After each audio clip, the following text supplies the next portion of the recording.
The man with the broken cloak. Samuel Gary arrived in the town of Crestview on a foggy morning, carrying a worn leather suitcase and an overcoat that seemed too large for his bony frame. He was a man of about 50, with graying hair and eyes so pale they almost looked white.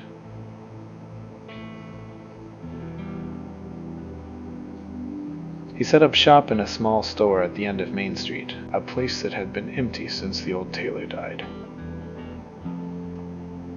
The sign he hung on the door read simply, "Clock repairs." Samuel didn't talk much.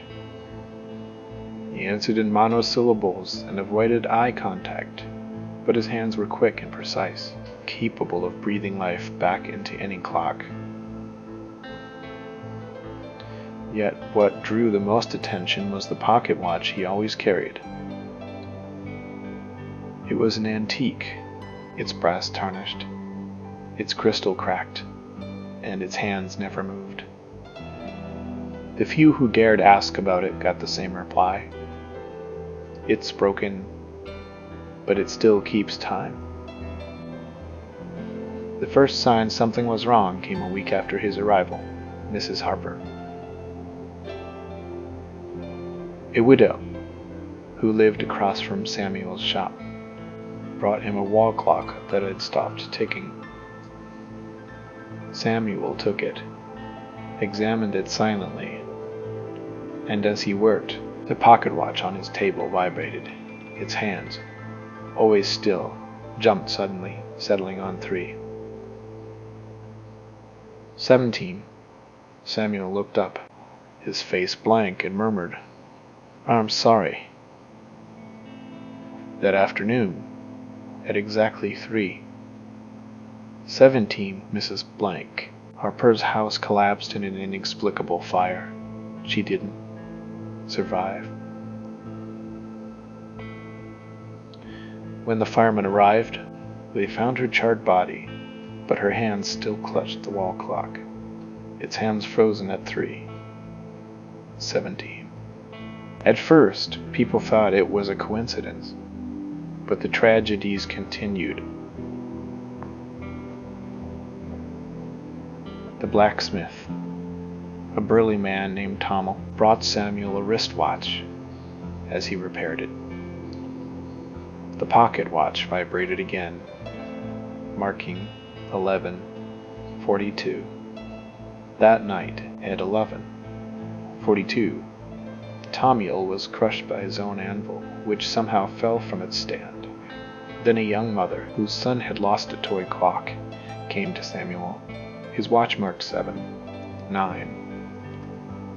And the next day at 7:09, she was found drowned in the river, despite there being barely enough water to cover her face.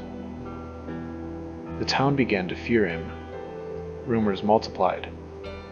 Some said Samuel had made a deal with the devil, others that the watch was a cursed relic he crafted himself. But Samuel seemed unbothered. He kept working his shop, open from dawn to dusk, the pocket watch always at his side, a silent sentinel. I tried to talk to him, and Daniel, the owner of the Casmea across the street, and something about Samuel intrigued me as much as it scared me. One afternoon, I entered his shop with a pretext, an old alarm clock that had stopped ringing. He took it, without looking at me, his fingers moving with almost mechanical precision. As he worked, the pocket watch vibrated again. The hands moved to 4:53. Samuel looked at me for the first time, his pale eyes piercing me like needles.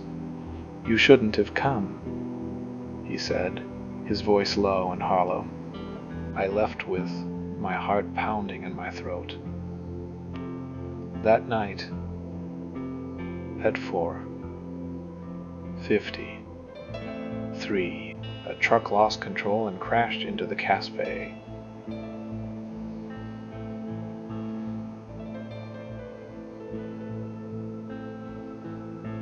I survived by a miracle, but my assistant was so lucky. When I returned to Samuel's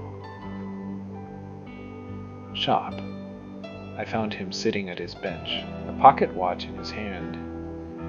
"I don't control it," he said, almost in a whisper. "I just listen. I tried to destroy it. One night, I broke into his shop with a hammer, ready to smash that damned watch. But as I raised it, the hands moved again, marking 12. 0.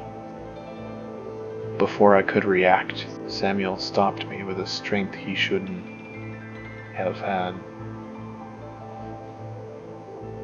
"If you break it," he said, "time will break with it." I didn't understand then, but I do now. Samuel was the watch master. He was its slave. Crestview is nearly deserted now.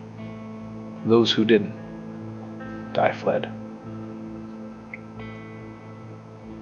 Samuel is still in his shop, and the watch still keeps time.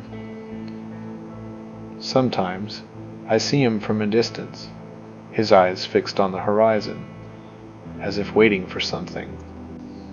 And I fear that when that something arrives there, be no time left for anyone. Thanks for listening. If you haven't already, please subscribe.